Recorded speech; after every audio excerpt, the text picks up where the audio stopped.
The former Imam of Portland, Oregon's largest mosque was deported to Somaliland the first week of May 2019. Mohammed Sheikh Abdiraham Kariye originally applied for U.S. naturalization in 1997 and had been living in Portland in the intervening years.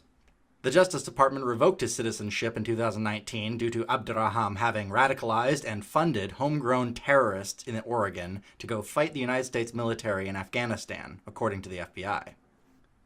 The first thing to note when you read articles about this story from the leftist Muslim apologia standpoint is that even if you don't believe some of the evidence against this imam about the terrorism plots, what's not in question is that he was a Mujahideen guerrilla fighter with the Maktab al-Khidamat, the precursor group to al-Qaeda, and had met with bin Laden while fighting against the Russians in Afghanistan.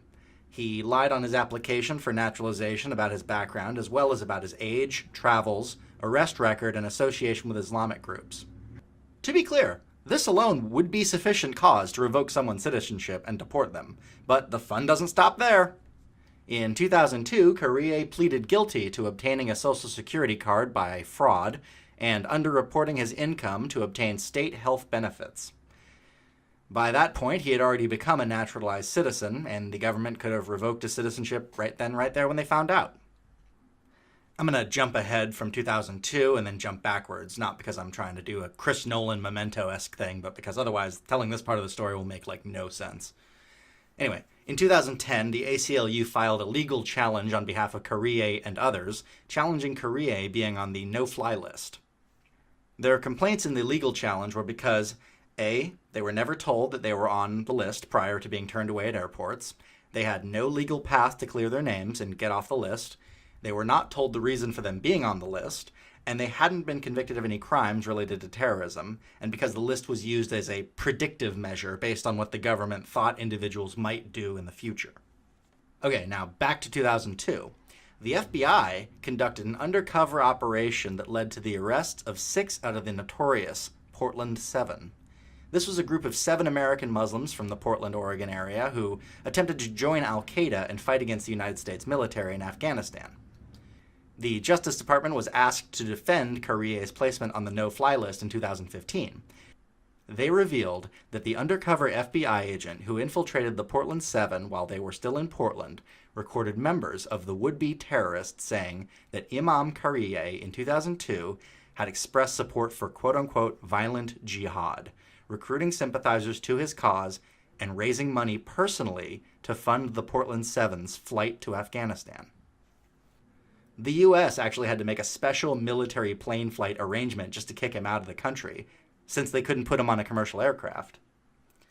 And lest you think the FBI is being overzealous in investigating this imam or his congregation, I'd be remiss not to mention the story of Muhammad Osman Muhammad, who in 2010 was 19 years old, an Oregon State University student and a naturalized U.S. citizen from Somalia. 1 year earlier, he had been exchanging over 150 emails with Samir Khan, a now-deceased al-Qaeda member who published 2 publications tied to the terrorist group, Jihad Recollections and Inspire.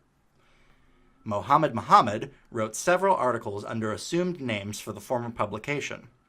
Undercover agents got a hold of Mohammed Muhammad and gave him a fake bomb that he tried to detonate during a Christmas tree lighting ceremony in downtown Portland at Pioneer Courthouse Square. Portland has had a on-again, off-again relationship with the Joint Terrorism Task Force over the years, which is a network of local police bureaus and the FBI. They voted to join, then leave, then join, and leave again. Predictably, Portland politicians care more about virtue signaling to their insane liberal voters, claiming that the FBI and ICE are targeting the poor innocent Muslims of Portland unfairly, profiling them and violating their civil rights. Clearly, they care a whole lot more about all that stuff than they actually do about trying to prevent the next Boston Marathon bombing. Journalists have actually argued in some of the articles I've read that the FBI is enticing these young men to become radicals and try to kill people, as if these guys have no personal agency or moral fiber to resist accepting bombs and breathlessly planning to plant them to ensure maximum civilian casualties. As the head of the FBI office in Portland said, and I'm paraphrasing, "We don't use immigration enforcement willy-nilly. We would only call up ICE to have someone overstaying a visa or who's living here illegally if we received credible foreign intelligence that they were planning to conduct or assist in terrorism. Think about it from their perspective. The FBI doesn't want to be in the business of enforcing immigration laws. But if people are currently in the US illegally and they haven't committed a crime yet, but there's a good reason to think that they will, then sure, the FBI will use immigration laws to err on the side of caution and defuse this potential ticking time bomb. What's the problem? Finally, I'd like to put to bed a style of argument against the past counterterrorism investigations surrounding Muslims in Portland. The University of Alabama put out a study reported on by The Guardian showing that terrorist attacks by Muslims received 357% more U.S. press coverage than those committed by non-Muslims during this sampled period of 2006 to 2015. It also found that white terrorists in the United States carried out nearly twice as many terrorist attacks as Muslim extremists. Naturally, then, the FBI would be better serving the population to be less focused on infiltrating mosques, right? Firstly, we need to talk about how misleading this is, since, like every study I've ever seen about terrorism, they always start the clock of when they're talking about attacks or reporting after September 11, 2001, for obviously biased reasons.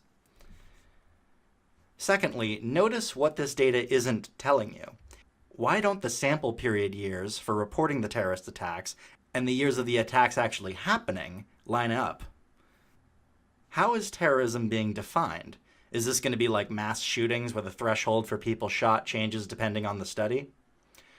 Are the two types of terrorism equally scary? Do headlines about bombs drive more traffic than stories about mass shooters? Does driving a car into a crowd reliably kill as many people as a shooter or a bomber? Do these different types of terrorism reliably differ in that some lend themselves to folie à deux, or shared psychosis? In other words, how often do Muslims convince friends and family members to join them in terrorism once they're radicalized? Alternately, are most white terrorists lone wolves? And finally, if white terrorists committed nearly double the terrorism, okay, that sounds scary until you realize that the United States is 72% white people and only 1% of the population are Muslims. So yes, by all means, we want the FBI and other organizations to be vigilantly investigating all different kinds of extremist groups and foiling terrorist plots. But when we're talking about which groups are going to produce a disproportionate amount of terrorism, it's no contest. And God forbid if you were to inflate that 1% of the population number through mass immigration or start being lax about foiling terrorist plots brewing in U.S. mosques. There's not a lot that's certain in this world, but news reports that begin with the phrase, trouble in the Middle East, are about as predictable as the next fucking sunrise. Who knows what evil lurks in the hearts of men? The Shadow knows. Hi guys, Media Shadow here. I'm trying to grow the channel and hopefully get more than one video out a week. So if you like what you've seen, please give me a like, subscribe, share, or drop me some coin on Patreon. I've left a link in the description of the video. Thanks!